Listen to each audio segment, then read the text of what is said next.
Hi friends, welcome back to my channel. అందరూ బాగున్నారా? మేమైతే బాగున్నామండి. పుదీనా పచ్చడి ఎలా చేసుకుందామో చూపిస్తాను, చూసేయండి.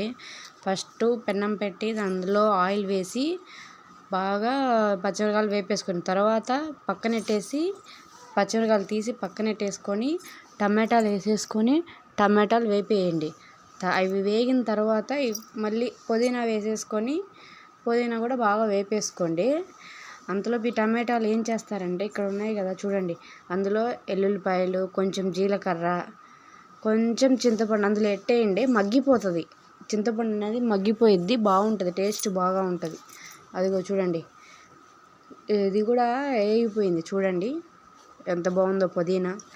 చూడండి అన్నీ వేపేసుకున్నామా, పక్కన పెట్టేసాను. మొత్తం అయిపోయింది, ఇంకా రోట్లో వేసి దంచేసాం. చూడండి మా అత్తయ్య గారు దంచేస్తున్నారు.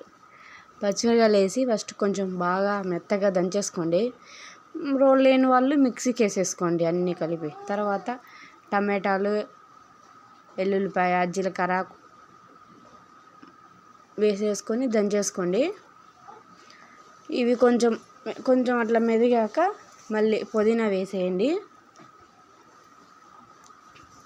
మీకు టేస్ట్కి తగ్గట్టు పచ్చిమిరకాయలు వేసేసుకోండి. మేమైతే మా టేస్ట్కి తగ్గట్టు వేసుకున్నాం. మేము కొంచెం కారం తక్కువగా తింటాం. ఎక్కువ తినేవాళ్ళు ఇంకా కొంచెం ఎక్కువగా వేసేసుకోండి. ఒక చూసేయండి మొత్తం నూరేసింది మా అత్తయ్య. కొంచెం ఉప్పు వేసేసుకొని నూరేసుకోవడమే. రోట్లో వేసి బాగా నూరండి, బాగుంటుంది అప్పుడు పచ్చడి. రోట్లో అయితే చాలా బాగుంటుందండి. మా పచ్చడి ఎలా ఉంది, మీరు ఇంట్లో ట్రై చేసి మాకు కొంచెం చెప్పండి ఫ్రెండ్స్, కమెంట్ చేయండి ఫ్రెండ్స్.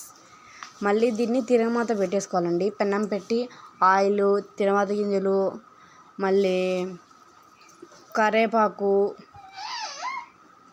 ఎల్లిపాయలు, ఎండుమిరపకాయలు, అంతే. చూసేయండి, తిరగమాత తీసేసి అట్లా వేసేయడమే, అంతే. వేడి వేడి అన్నంలో చాలా బాగుంటుందండి.